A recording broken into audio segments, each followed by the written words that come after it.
Živijo spet v podcastu Kompas.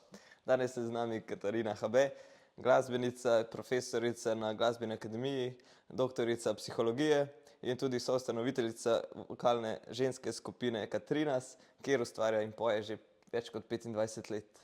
Njeno znanstveno-raziskovalno delo se osredotoča na preučevanje vpliva glasbe na kognitivno funkcioniranje in obvladovanje treme. Pred kratkim je izšla tudi njena znanstvena monografija Kako zablesteti na odru, ki je v bistvu ustvarjalno delo in raziskovalno delo večjih desetletij. Katarina, hvala, da si se nam pridružila tukaj v kavarni Jezuitskega kolegija. Pa zdaj sva te malo že predstavila, pa bi te prosila vsem, da poveš še kakšno zanimivost, ki nisva omenila, tako da gledalci in poslušalci. Malo bolj neformalno, ne? Da se malo sprostimo.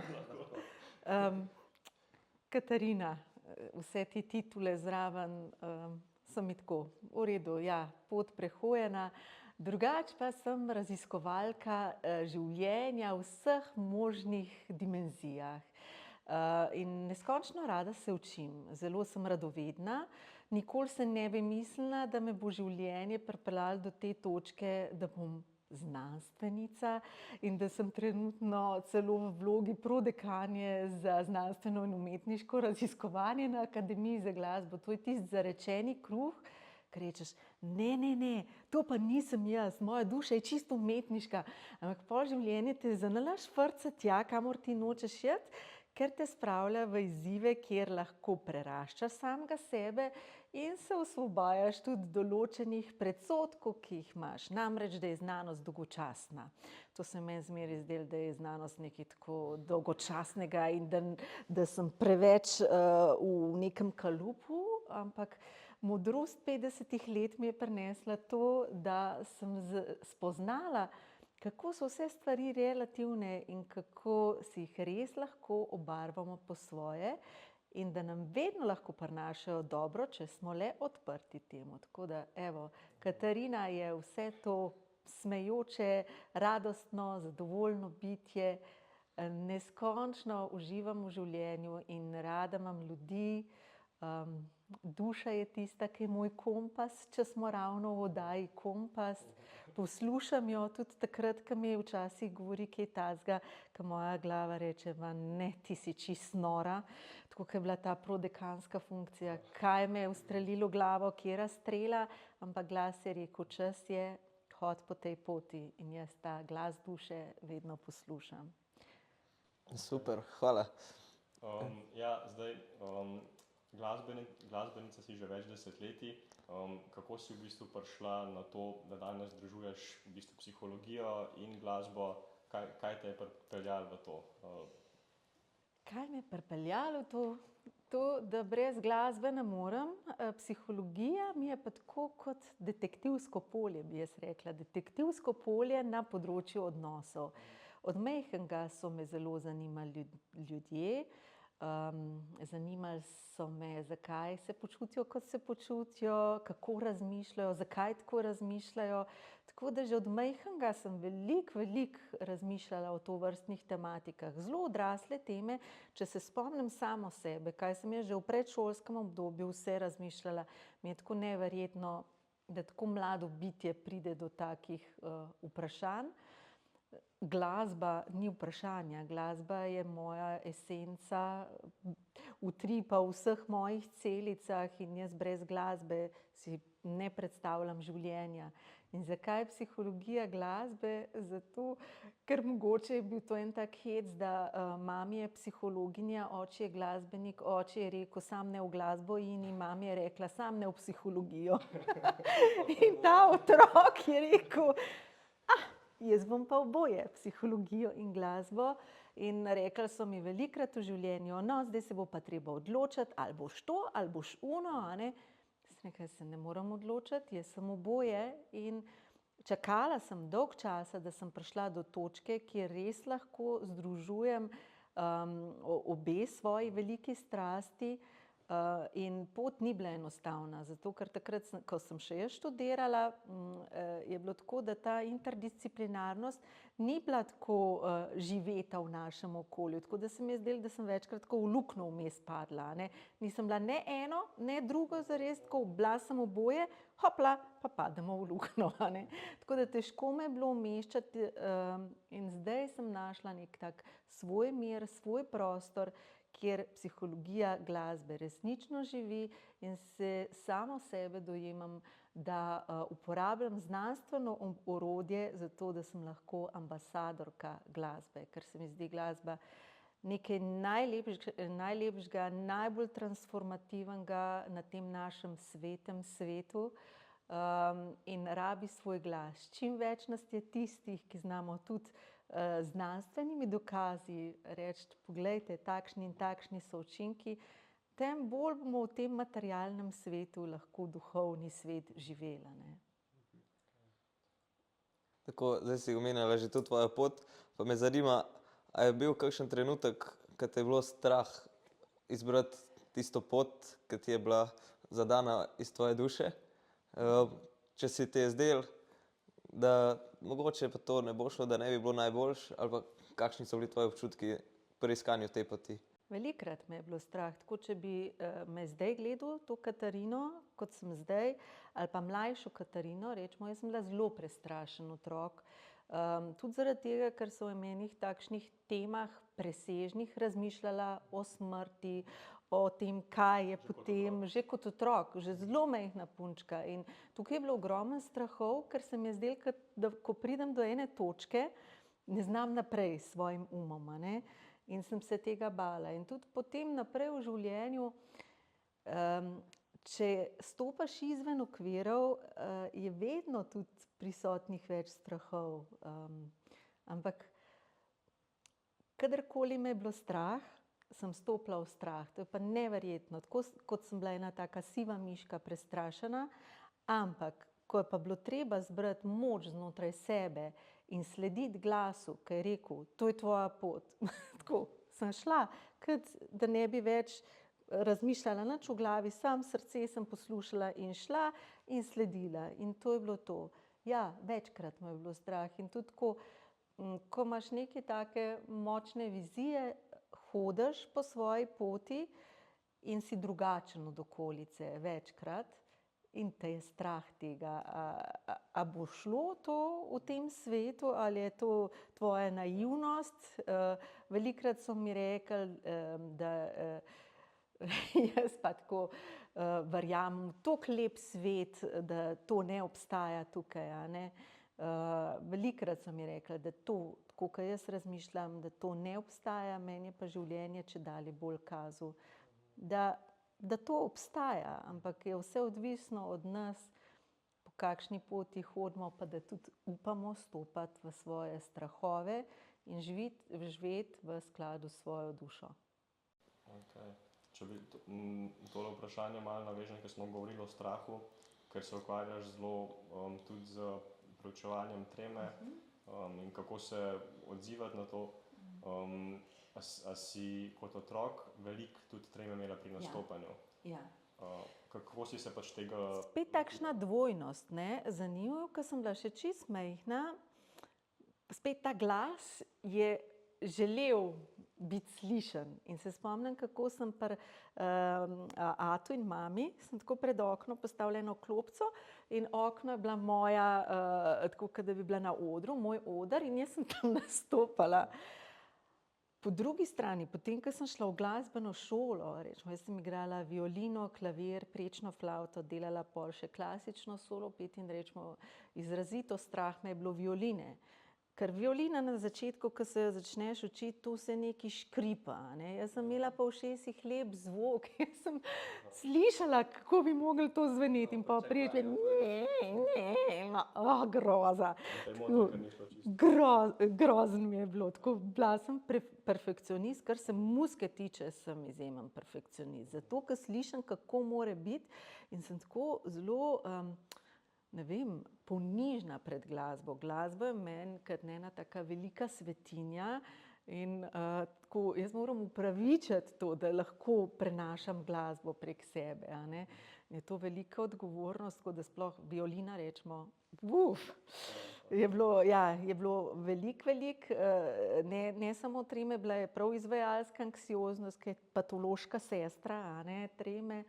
Potem pri klavirju je bilo tako, če sem igrala svoje komade, ker klavir sem se začela učiti zaradi tega, ker sem svoje skladbe komponirala že od majčkega in mi je bilo to lažje izrazno na klavirju. Slišala sem harmonije in to sem si mogla zaigrati in kadar sem svojo muziko igrala, sem jo lahko kjerkoli igrala, pa pela zraven, pa to mi je bilo tako, nič, tako super, fino. Spet, ko je bil pa kakšen klasičen program, pa to, ja, pa mi ni bilo glih tako zelo enostavno, ne, včasih mi je bilo kar zelo zahtevno. Klasično solo petje se spomnim, kako sem se sama sebi smejala na zunaj, tako pridemo na oder, pa tisto, damo roko, pa vse je treba sam izrazom na obrazu pokazati, pa nič ne smeš s telesom, a ne zraven, preveč miglati, ne. Jaz pa muziko čutim čez svoje telo in tam je bilo tudi to težko, a ne. Tako da, če me vprašaš, ja, moja pot je bila tlakovana s tem, da sem se veliko sama spraševala, zakaj ne morem v vseh okoliščinah svojega glasbenega potenciala izraziti tako, kot bi si želela. Sem pa kmalu spoznala to, da čim bolj sem avtentična in čim bolj sem v stiku sama s sabo, tem manj je tega strahu prisotnega. V bistvu ga v določenih trenutkih sploh Ke da ga ni bilo, takrat sem stopila v ta zanos. Zanos je pa stanje, kjer se najbolj transcendentno povežemo z glasbo, a ne. Tako da ja, in mislim, da je bila to tudi ena stvar, ki me je skozi nekako tako frcala v smer, dajmo tole malo bolj raziskati. Imaš izkušnje, pol sem videla tudi mojo sestro, ki je bila izjemna čelistka, pa je imela tako hudo izvajalsko anksioznost, da ni šla po glasbeni poti naprej. Videla sem veliko glasbenikov, ki jih je to popolnoma onemogočilo. In ko sem šla pol študirati psihologijo, me je tako v zadnjem letniku prešinilo, ko sem že razmišljala, da sem zgrešila študij, kaj jaz delam na psihologiji, saj so super profesorji, super kolegi, ampak a je to res to, kar jaz hočem? A to bom počela celo življenje? In potem, mislim, če ni bil celo moj profesor pri socialni psihologiji, da me je nekako usmeril v to temo in sem potem diplomirala na temo izvajalske anksioznosti, potem tudi magistrirala, no, doktorat me je pa že v kognitivno oziroma še bolj v nevropsihologijo odnesla, ne, glasbeno nevropsihologijo. Tako da ta moja pot je res tako zanimiva, kako se vse skupaj sestavlja. Ko si omenila, ločuješ tremo od izvajalske anksioznosti. Ja. Kaj je zares razlika, pa kako ločiš? Mislim, da je najbolj utemeljeno, če govorimo tako na splošno o prednastopnem vznemirjenju. To sem sama dosti časa rabila, tudi ogromno študirala na to temo, kako naslavljamo občutja, ki se v našem telesu pojavijo, preden mi gremo na oder, a ne. In v bistvu gre za vznemirjenje, če gledamo z medicinskega vidika, gre za povečano fiziološko vzburjenje. In naša kognicija pa je tista, ki da temu bodisi plus, bodisi minus. In meni je bilo eno tako streznitveno doživetje, ko sem se enkrat peljala po mojega takratnega fanta na letališče in sem ugotavljala, saj jaz čutim vse simptome, ki so prisotni pri tremi, a ne. Ampak tako, to vznemirjenje, ki je prisotno v telesu, ampak tam sem jaz dala temu doživljanju plus, pred odrom pa pogostokrat minus. Tako podzavestno v bistvu. Tako, in je zelo pomembno, da tudi že pri majhnih otrocih ozaveščamo, kaj se v njih dogaja, preden grejo na oder in kako lahko izkoristijo to prednastopno vznemirjenje v sebi v prid. Ker namreč takrat, kadar smo mi pod večjim adrenalinom, takrat je naša budnost večja, je večja pozornost, koncentracija, lažji spominski priklic, Seveda mora biti pa to ravno v pravi meri, a ne? Ker dostikrat dam tako primerjavo. To je tako kot elektrika. Če je napetosti preveč, a ne, bo žarnica počela. Če jo je premalo, sploh gorela ne bo. Morajo biti ravno prav, in to je to žarenje na odru. Da najprej mi zažarimo znotraj sebe in potem razsvetlimo s tem, kar počnemo, vse ostale okrog nas. A ne? Tako, ne pa da pregoriš zaradi tega. A ne? In rečemo, v kliničnem kontekstu pa govorimo o izvajalski anksioznosti, to je pa že toliko močna oblika treme, da obvladuje nas, namesto da bi jo obvladovali mi. Pa še mogoče en paradoks bi tukaj izpostavila, a ne, da preden gremo mi na oder, smo kot v enem takem konglomeratu, kot v enem koktejlu vseh čustev. Ogromno pozitivnih čustev je, ogromno negativnih čustev je in na koncu je vse to ena taka velika gmota. In mi sploh ne vemo, kaj bi s to gmoto počeli, zato ker nismo naslovili čustva, ki jih doživljamo. Noben se ne vpraša, kaj vse doživljaš, preden greš ti na oder. In prvi korak je, da sprejmeš, kako se počutiš, a ne? Sprejmeš, okej, tako to je. Zdaj pa, kaj lahko mi s tem naredimo? Mogoče bi še en predkorak delala. Ozavesti, sprejmi, pa preoblikuj, a ne? Tisto, kar se dogaja. Katera pa so orodja, da recimo to neko tremo, prej ko si rekla, da lahko neko vznemirjenje pripišeš kot nekaj negativnega, pozitivnega, kako to zavestno narediš, oziroma da tvoj organizem res temu sledi, da rečeš, to je res nekaj pozitivnega, a ne? Lahko se prepričaš, pa si racionalno rečeš, to je nekaj pozitivnega, ampak roke so še vedno potne. Ne.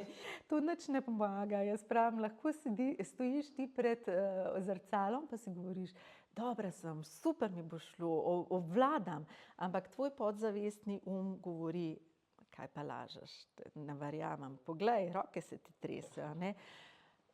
Telo je vedno tisto, kar bo prevladalo. In če mi v telesu čutimo, to je tako kot pri otrocih, ki so še v stiku s svojim telesom. Če nekaj ni v redu, ni v redu. In naš ni neumen, naš reče, aha, nekaj ni v redu, a ne, ti mi daješ signale, ni okej, naredi nekaj s tem, a ne. In kaj lahko narediš? Najprej treba se vprašati, kaj je tisto, kar je zdaj problem. Kje je največji problem, ne? In pogostokrat gremo v dve smeri. Lahko gre izrazito na telesno raven, lahko gre pa na miselno raven. In kar se tiče telesne ravni, je to bolj enostavno obvladovati, zaradi tega, ker imaš določene tehnike, jih začneš redno izvajati, tukaj je ta rednost, vsak dan, pa tudi če je samo 5 minut, a ne, to je zelo, zelo pomembno. Naprimer, če daš nekaj primer. Rečemo, zelo enostavna tehnika je vdih na 4, zadrži vdih na 4, izdihuj na 8. To je ena tehnika. Ena tehnika je samo, ko potisneš trebuh noter in ga zadržiš in držiš dih nekaj časa in sprostiš. In to parkrat ponoviš. Potem ena tehnika je tudi, rečemo, zdaj vidite, da večino so takšne instant variante dihalne tehnike, ne. Vdihneš in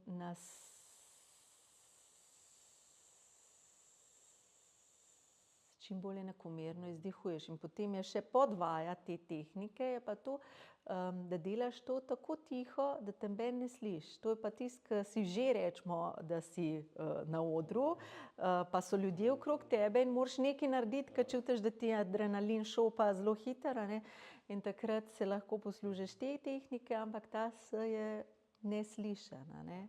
Ali pa zgolj ozavestiš, kje je največja napetost v telesu. Kje mislite, da je največja napetost, kje so naši strahovi? Pač verjetno čutiš V pljučih. grlo. Aha, vse to, ampak kje te pa strah rata? Kje te najprej strah rata? Jaz bi rekel, da Te v grlu strah rata. Če bi govoril, če je to vezano na javno nastopanje preko govora, mogoče zaradi tega ti je zdaj to primarno prišlo v spredje. Drugače pa strahovi so tukaj nakopičeni, solarni pleksus, ne, živčni pletež in tukaj tako. Točno to.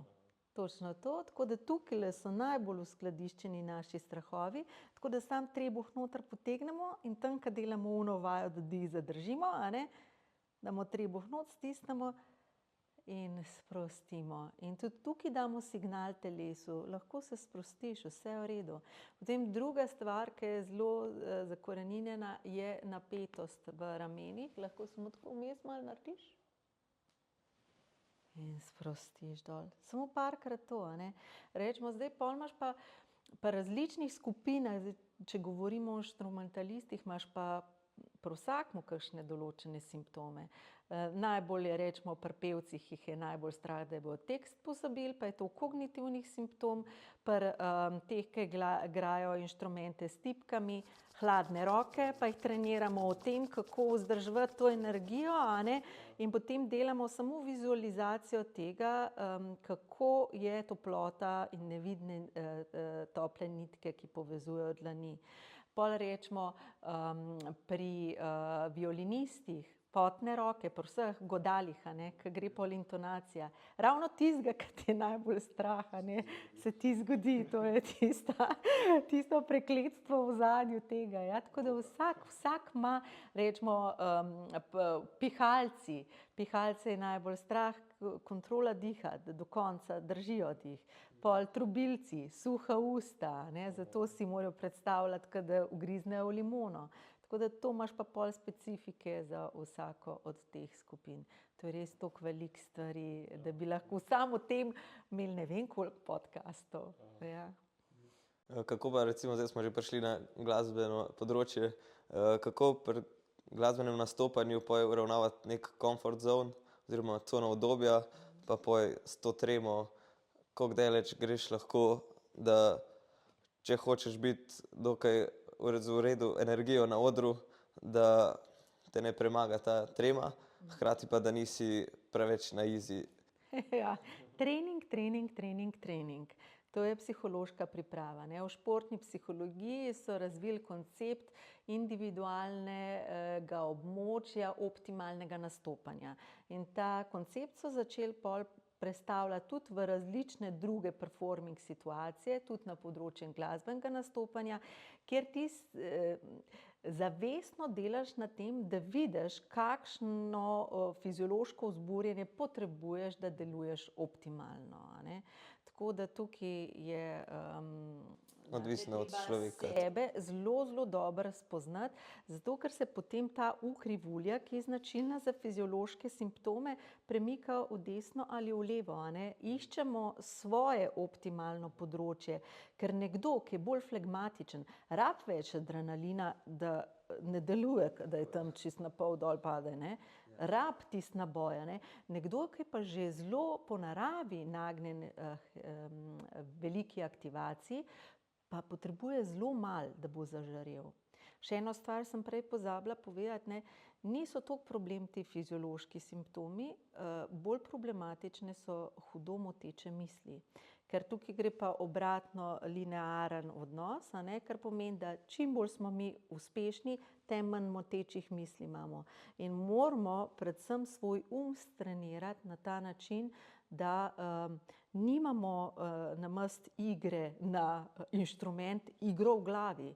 Jaz pravim, tako si prav predstavljam, kot da se bi angelček pa hudiček borila. En ti na eni rami sedi, drug na drugi rami sedi in obadva se med sabo kregata, ti si pa vmes. In namesto, da bi igral, a ne, ali pa prepeval, To se s temi mislimi ukvarjaš, ja. A ja, to si ti rekel, kaj si pa ti rekel, koga naj pa zdaj poslušam, tebe? Groza. Ja, in še ena stvar, nikoli se ne borimo, že prej sem rekla, sprejeti. Če se mi borimo s katerim koli čustvom, mi dajemo tja energijo. In šele takrat, ko rečeš, okej, jaz se zdajle počutim za en drek. Srce mi močno bije, kako bom šla na oder, roke imam čisto potne. In najprej sprejeti. Ne pa sam sebe blefirati, vse je v redu, bo že šlo pa bla, bla, bla, bla, bla. In naše telo pa samo povečuje simptome in ko pride na oder, pa vse skupaj eksplodira. In delali so eno zanimivo raziskavo ravno na to temo, najprej pri padalcih. Seveda so bile te performance raziskave najprej narejene na področju športne psihologije, ker je tam več denarja, a ne. No in ja, tam je denar za raziskave, a ne. In so ugotovili, da tisti, ki imajo več izkušenj, dosežejo višek fiziološkega vzburjenja, torej naval adrenalina, preden skočijo iz aviona. In potem, ko skočijo, se že obvladajo in imajo lahko optimalno izvedbo. Tisti, ki so pa začetniki, pa sami sebe prepričujejo, samo blef, a ne, bi jaz temu rekla, vse je v redu, bo že šlo, a ne. Ja, pa takrat mogoče še šlo, je v redu, potem pa greš v performance, a ne, pa prebiješ. Pol pa kaos, ja. Pol pa konc. Tako da treba je sprejeti tako, kot je, in potem uporabljati različne tehnike, ki jih je pa treba konstantno trenirati. Zato jaz pravim tudi mojim študentom, ne, rečem, kako vi mislite, kako boste obvladali svojo psiho, če svoj inštrument trenirate vsak dan, tudi po 6-8 ur, a ne? Koliko pa trenirate svojo psiho? Nastopanja pa ne. Točno to. In ne gre to tako. To je duhovna veščina. Ti karkoli želiš doseči, moraš sam sebe z disciplino krepiti to zadevno, a ne. Torej, v bistvu glasba v vsakem primeru tudi dobra šola tako za življenje, ne? Vsekakor. Vse to ti prav pride tudi tako v drugih situacijah, si mislim. Kjerkoli. Če ti uspeš sam sebe zregulirati pred nastopanjem, imaš nabor tehnik, ki jih na kateremkoli drugem področju uporabljaš. In še zanimivost, na Royal College of Music v Angliji, a ne, v Londonu, oni imajo prav inštitut za raziskovanje različnih situacij nastopanja in najzahtevnejša situacija nastopanja je glasbeno nastopanje. Tisto, kar jim z glasbeniki uspe, te dobre prakse pol naprej na pilote, kirurge, na druge performance poklice prenašajo, a ne. Tako da, ja. Ko smo ravno pri raziskavah, ker si tudi sama raziskovalka, kako, a te je tekom raziskovanja oziroma prebiranja literature, če tako rečem, kaj te je najbolj presenetilo v smislu, kakšna povezava je bila odkrita med glasbo pa človeškimi čustvi, občutji? Ja, meni je najbolj tako, kaj bi rekla, beseda, ki je tukaj zraven prišla, mi je milost. Da nam je glasba od samih začetkov človeštva na zemlji dana kot regulator naših emocij. To, kako mi izražamo svoje emocije prek vokalizacije in na ta način se je tudi razvil music language. To je glasbeni jezik, ki je primaren simbolnemu jeziku, a ne. Tako da znotraj tega imamo mi takšno polje uporabnosti glasbe na številnih področjih, pa mi govorimo, rečemo, v kliničnem settingu, izobraževalnem settingu, marketinškem settingu, kamorkoli se postavimo, delujemo preko glasbe, ki vpliva na naše emocije. Tako da gremo pa najprej, če govoriva v tem smislu, kako glasba vpliva na naša čustva, gremo v dve smeri. Gremo najprej v smeri aktivacije in relaksacije, a ne. Tukaj predvsem ti parametri, kot je glasnost zvoka, potem rečemo tudi barva zvoka, potem določeni elementi, kot je presenečenje znotraj glasbe. Vse to vpliva, tudi tempo, ritem, to vpliva zelo na aktivacijo, a ne.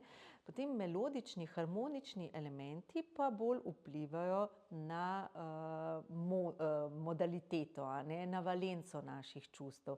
Katero čustvo bomo pripisali določeni glasbi, a ne. Tako da s tem se da izjemno veliko narediti. Je pa eno polje, kjer se še premalo združujejo glasbeniki pa znanstveniki.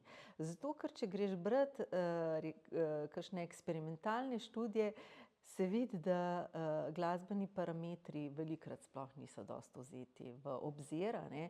Tako da, če greš pa brati glasbene študije, kakšne muzikološke študije, pa ti bolj znanstveni, naravoslovno-znanstveni parametri niso vzeti v obzir. Tako da zdaj je res čas, ko se ta multidisciplinarni, interdisciplinarni pristop, ko stopata v ospredje in omogočata preboje tudi na področju raziskovanja glasbe.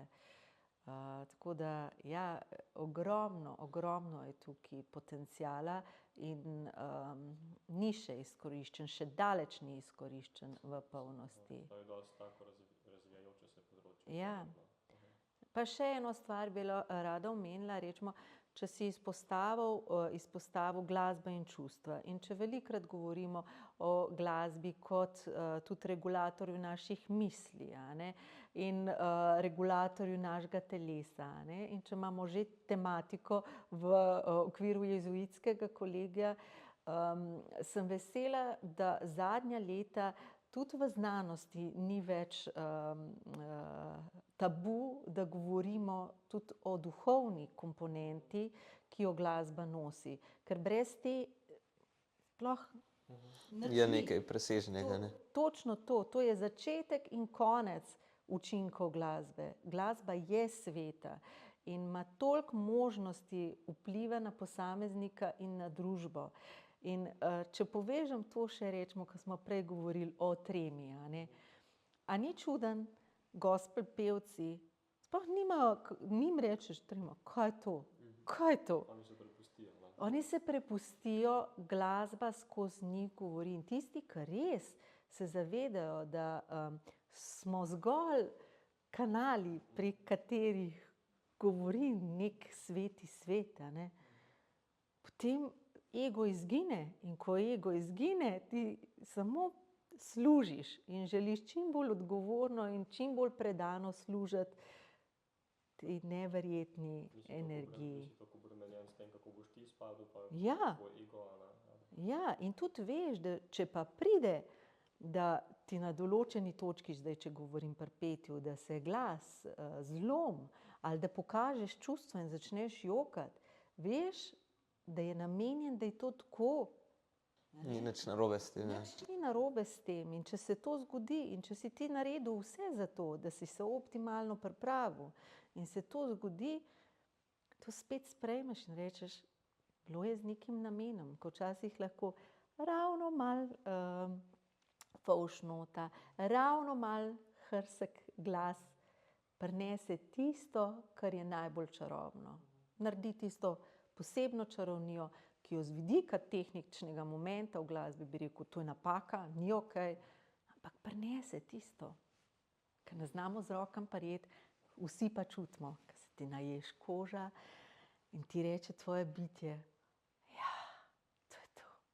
To je to. Ko se ti naježi koža, ne. Ja, pa se prepustiš. Prej smo govorili že malo o učinkih glasbe, pa me zanima, kako različna glasba vpliva pol tudi na učenje ali pa delo, se pravi različne zvrsti glasbe.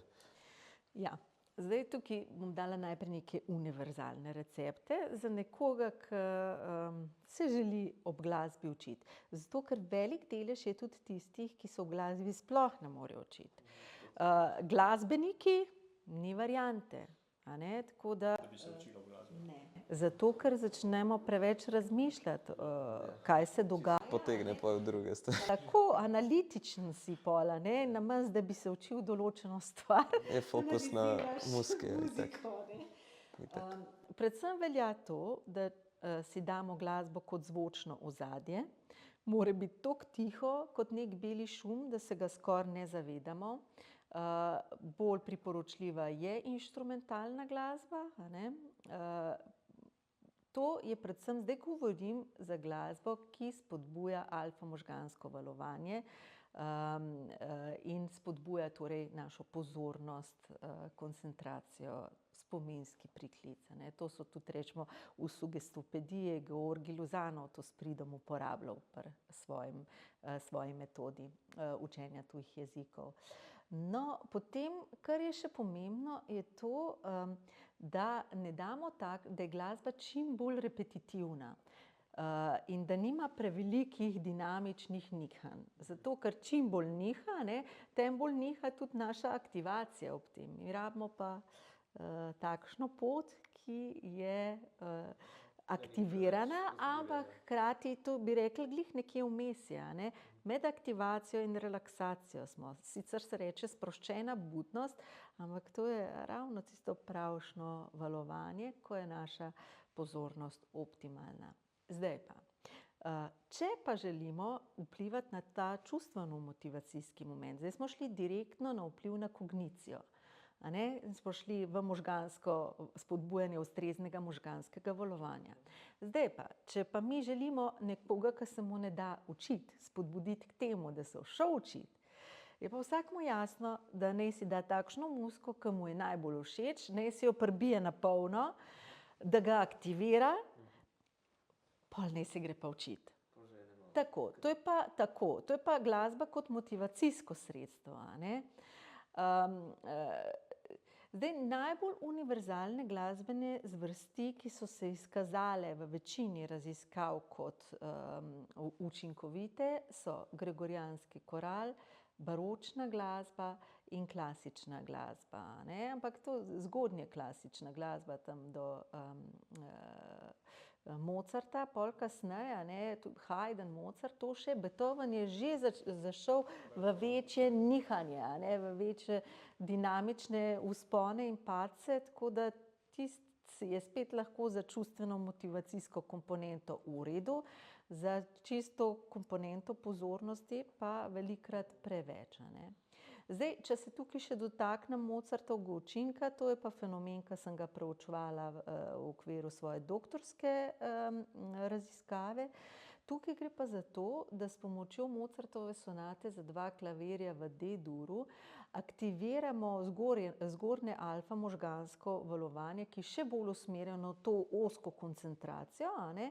In ko 10 minut poslušamo prvi stavek Allegro con spirito, naj bi ta stavek deloval kot neke vrste možganski fitness. Tako, lahko si prav poenostavljeno predstavljaš, svoje možgane pelješ v fitness, da se najprej orenk raztegnejo in potem, ko je treba nek šport izvajati, ali tukaj pa reševanje nalog prostorsko-časovnega sklepanja, ki so predpogoj za abstraktno mišljenje, ko smo se dobro razgibali možgansko, potem lahko gremo v optimalno reševanje. Torej, najprej poslušanje te Mozartove sonate za 2 klavirja v D-duru in potem reševanje nalog prostorsko-časovnega sklepanja. In to bi bilo tudi učinkovito za nekoga, ki recimo sploh ne mara klasične glasbe? Ali mora biti neka komponenta, da ti je blizu čustveni del? Je pa res tako, če je a priori nekomu neka muzika, da mu ni všeč, je seveda to težko potem, ker se sploh loteval ne bo tega. Ima že tako v osnovi odpor, ne bom, sploh se ne grem tega. Tako da, samo na splošno je tako, ker pri moji doktorski raziskavi smo najprej preverjali to, ali všečnost vpliva na to, kako bo nekdo potem reševal te naloge. Smo ugotovili, da ne, da so, rečemo, smo dali madžarske plese, Brahmsove madžarske plese, mislim da, in so tisto ocenjevali kot bolj všečno, pa so bili bolj uspešni pri tej Mozartovi sonati. Tako da, smo več stvari smo preverjali prav z nevrofiziološkimi raziskavami, ker jaz sem bila skeptik. Jaz sem rekla, jaz glih ne verjamem, vse v redu, Mozart je lepa, ne? Ampak da bo imel pa tako čarobne učinke, lari fari, nisem verjela, tako da sem šla z velikim dvomom v to raziskavo in potem je mene presunilo. In ravno na nivoju nevrofizioloških raziskav so se pokazali najbolj jasni učinki. A ne? Zelo zanimivo. Ja. Prej, ko si govorila o tem prvem delu, mislim, ki vpliva na koncentracijo in spomin, pa sem se spomnil na Ravelov Bolero. Ali bi to umestila kot eno skladbo, ki izboljša oziroma kognitivno funkcioniranje oziroma pomnjenje, ali bolj ne? Zakaj pa ne? Če gledamo ta enakomernost, a ne, lahko nekoga spravlja v alfa možgansko valovanje. Tako da to bi bilo treba preveriti, ampak tako laično, če pogledam ta začetek, ki je toliko repetitiven, bi znal te voditi v alfa možgansko stanje. Treba probati, ne? Ja, je treba probati. Zdaj smo že tako malo govorili o tem, da je nekomu ena glasba všeč ali pa ne, pa zakaj sploh pride do tega? Kje dobimo te instinkte, da nam ena vrsta glasbe všeč, ena pa ne? Kako pride do tega? To je pa velika kulturna pogojenost. Ker če gledaš, ja, to je odvisno od okolja, ker če gledaš majhne otroke, otroci v predšolskem obdobju so v stanju slušne odprtosti, a ne? In njim je vse zanimivo. Ja, oni vsrkavajo različne stvari, tako da nimajo nobenih predsodkov do nobene glasbene zvrsti. Zato tudi pravijo, da bi bilo dobro, če bi majhne otroke izpostavljali zelo kompleksnim glasbenim dražljajem, zato ker so jih sposobni procesirati. In obstaja en program Neural, za tiste, ki jih mogoče zanima, in grejo lahko gledati, ker temelji na teh nevrofizioloških dognanjih, kako lahko ti otroka uraš, če ga intenzivno uraš v slušni diskriminaciji, a ne? To, da zna zelo dobro svojo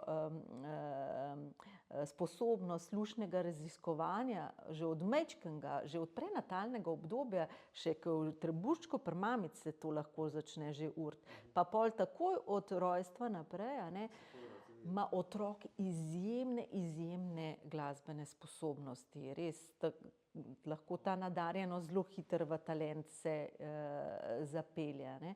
In tudi rečemo, glasbena nadarjenost je ena izmed tistih, ki jih mi zelo hitro prepoznamo, a ne, pri otrocih. Ko vidiš, da uspe otrok enakomerno držati tempo, da zna po spominu, ko je slišal določen melodični vzorc, zelo hitro ponoviti, a ne.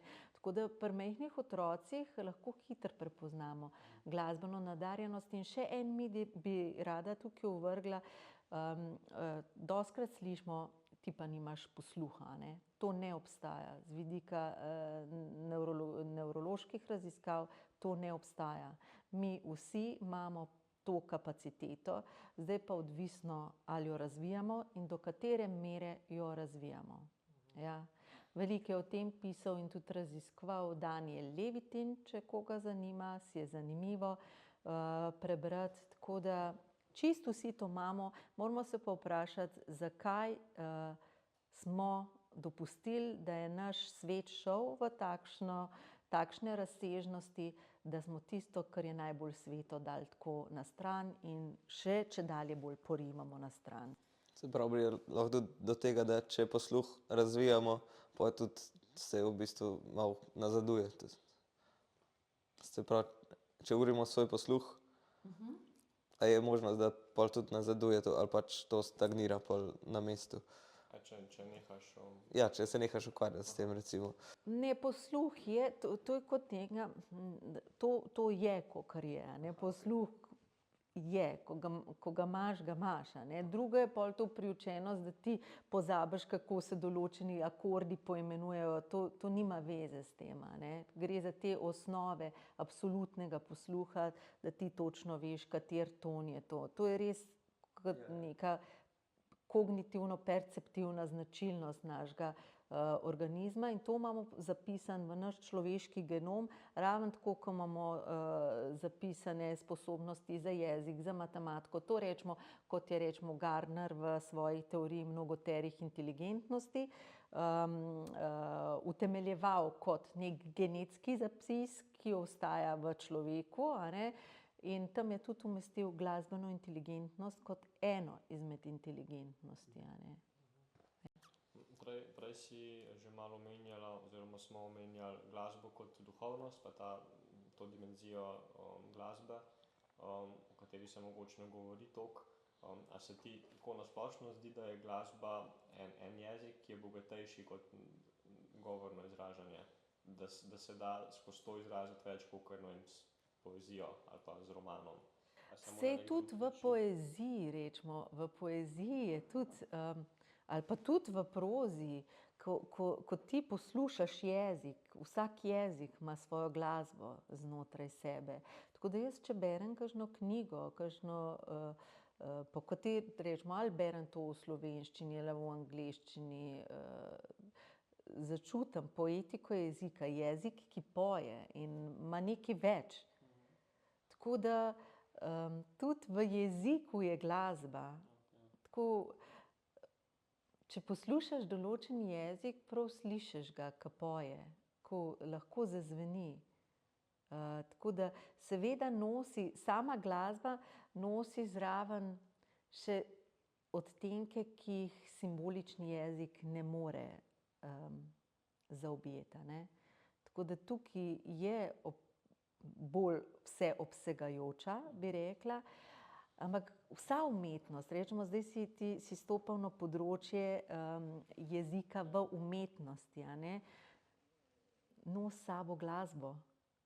Resmo, lepa poezija nosi v sebi glasbo, intonacijo, zven, rimanje zlogov, vse to je glasba. Ja. V bistvu, ja, so v bistvu glasbene prvine. Ja, na drugačen način oblikovane, ja. Nisem nikoli razmišljal na ta način. Ja, ja. Ko pa se po tvojem mnenju odraža to glasbeno udejstvovanje v otroškem času, oziroma pač, če se oseba že začne ukvarjati z glasbo, kako se poje v odrasli dobi razlikuje od nekoga, ki se ni recimo ukvarjal z glasbo? Kako se razlikujejo odrasli, ki so se ukvarjali z glasbo, tistih, ki se niso? Ja, zdaj, če gledamo čisto spet z tega anatomskega vidika, a ne, tisti, ki se aktivno ukvarjajo z glasbo, imajo širši ta corpus callosum, to je mostiček med levo in desno možgansko polovico, kar omogoča bolj optimalno funkcioniranje možganov, a ne. Tudi en del malih možganov naj bi bil pri moških glasbenikih bolj razvit, pa tisti predeli možganov, ki so vezani na igranje posameznega inštrumenta. Zdaj to čisto, če gledamo anatomsko, a ne. Zdaj pa, če pa mi pogledamo, kaj vse prinese človeku to, da se že od majhnega uri v igranju inštrumenta ali v petju, pa vidimo, da se dotaknemo vseh ravni posameznikovega delovanja. Na telesni ravni, a ne, se tukaj psihomotorika a ne, koordinacija telesna se uri.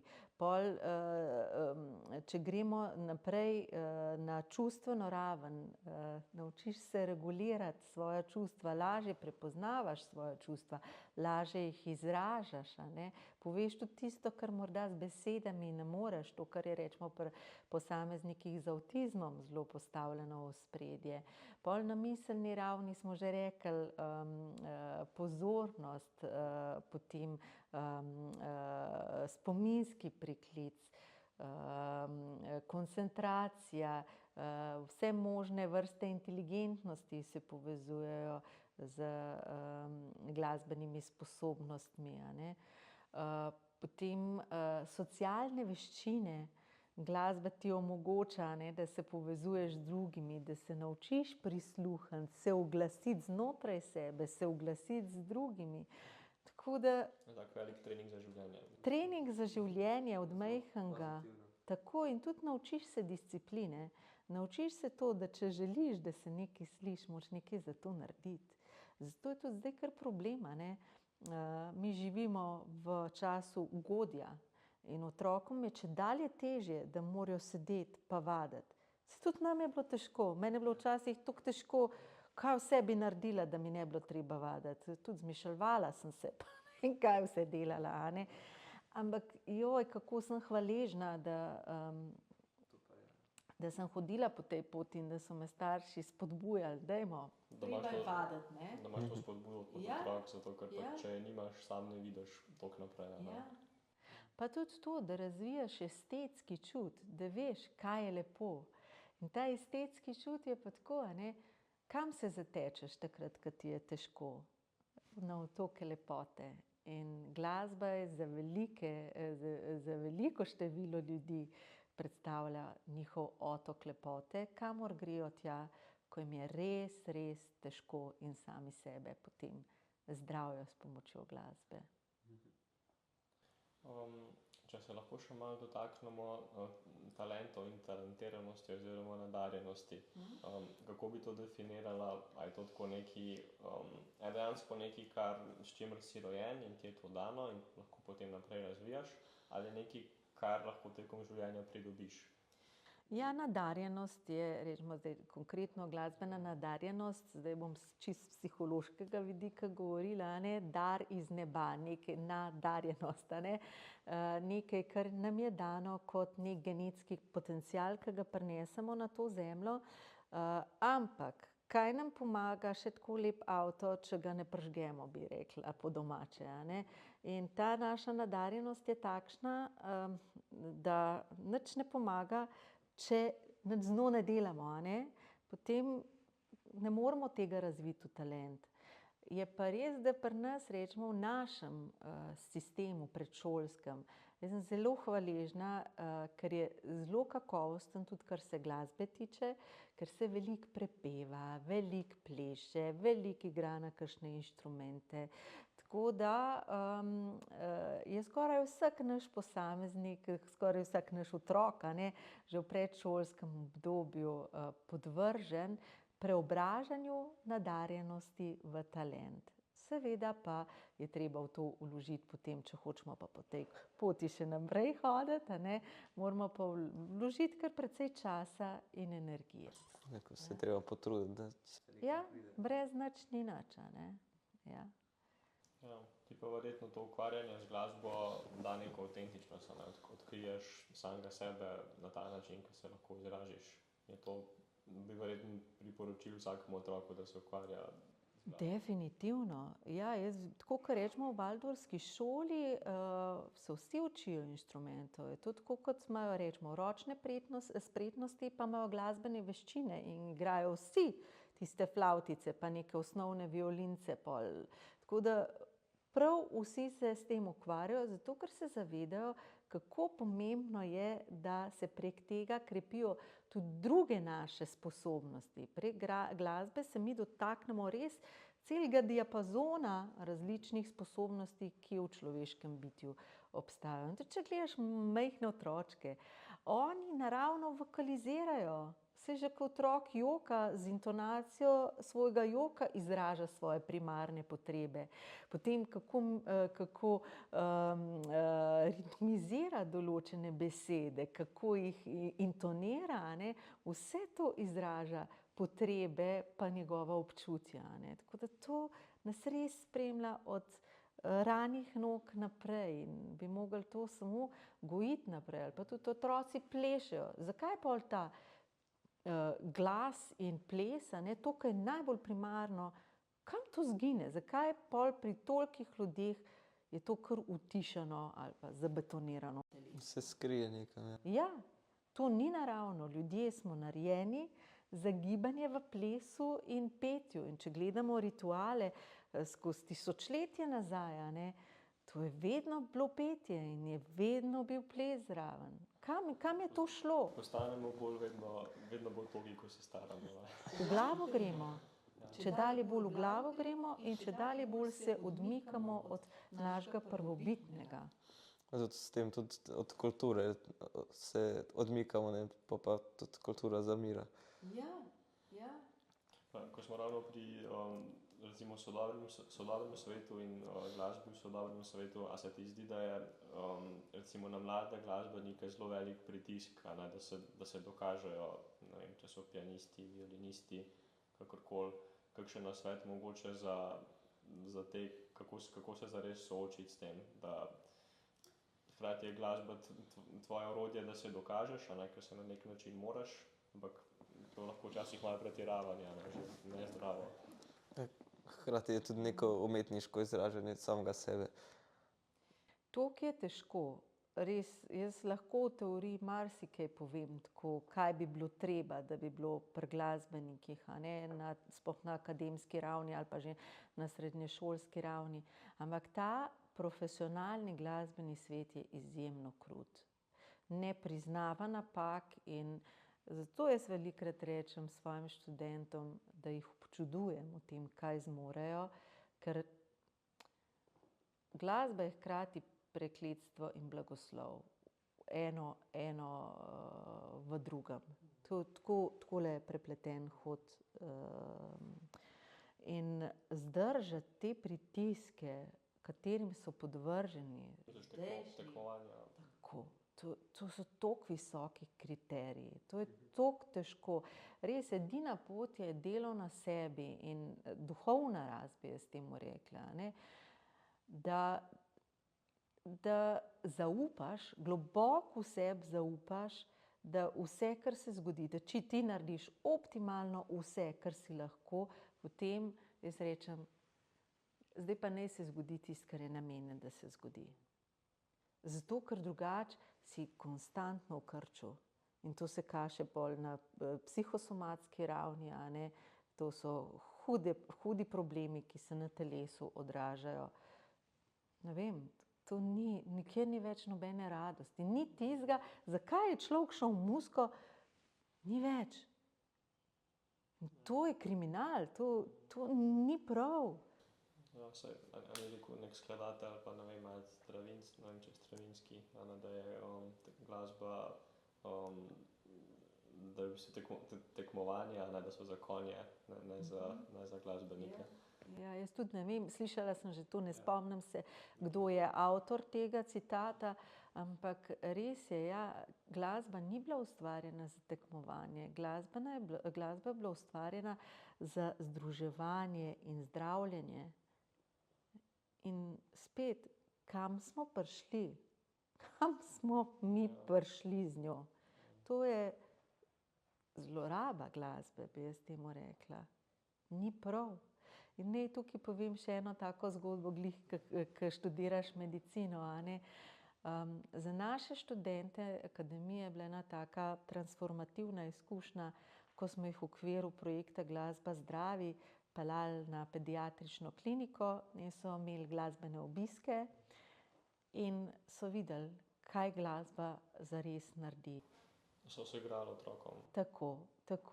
Otrokom, staršem, oni so ustvarjali glasbo z njimi in nekateri so se popolnoma spremenili znotraj te izkušnje, ko so videli, takole se lahko jaz počutim, tako lepo, ko nekomu predajam svoje poslanstvo in se svojim poslanstvom igram z drugimi, ker gre za soustvarjanje, soigranje. Neka music therapy. Ja, to je v bistvu community music making, se temu reče, ker glasbena terapija, a ne, ima zelo jasne smernice, je tako kot psihoterapija, ki ima namen, glasba se pa uporablja kot orodje za doseganje tega namena, ampak lahko rečemo na neki laični ravni, da gre za neke oblike terapijo, a ne? Ja. Ti kot pevka v glasbeni skupini imaš tudi izkušnje s tem usklajevanjem vseh članic, recimo, pa me zanima, kako najdete to neko skupno vizijo v glasbeni skupini, pa kako vzdrževati to? A je to vprašanje, ki se navezuje tudi na tvoje osebno življenje? Si tudi sam glasbenik, sam v skupini? Tako, ja. Iz tega izhajam, no, pač me res zanima. Ja, ni enostavno včasih. Kako bi rekla?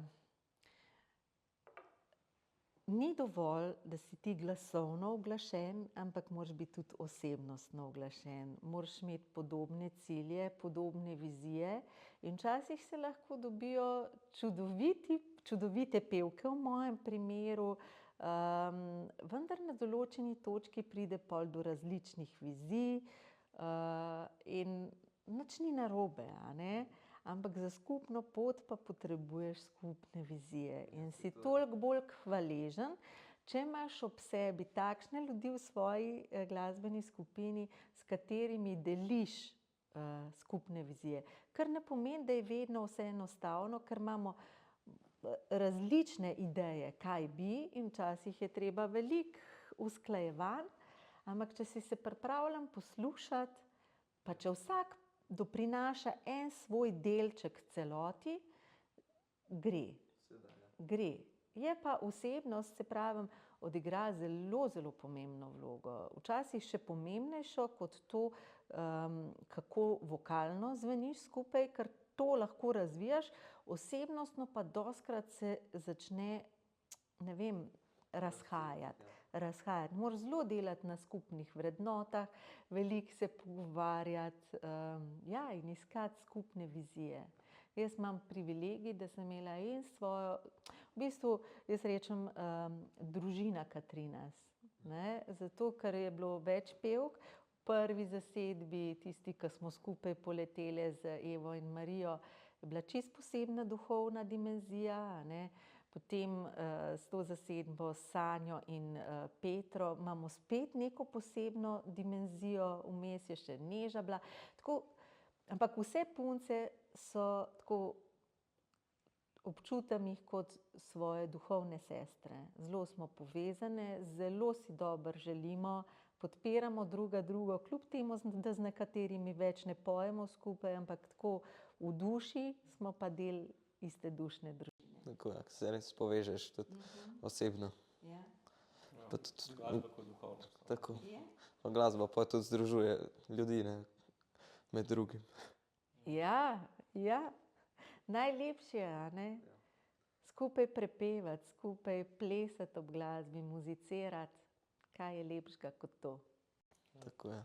Počasi se bližamo koncu, a bi želela še karkoli dodati, kakšno zaključno misel ali pa nasvet, karkoli?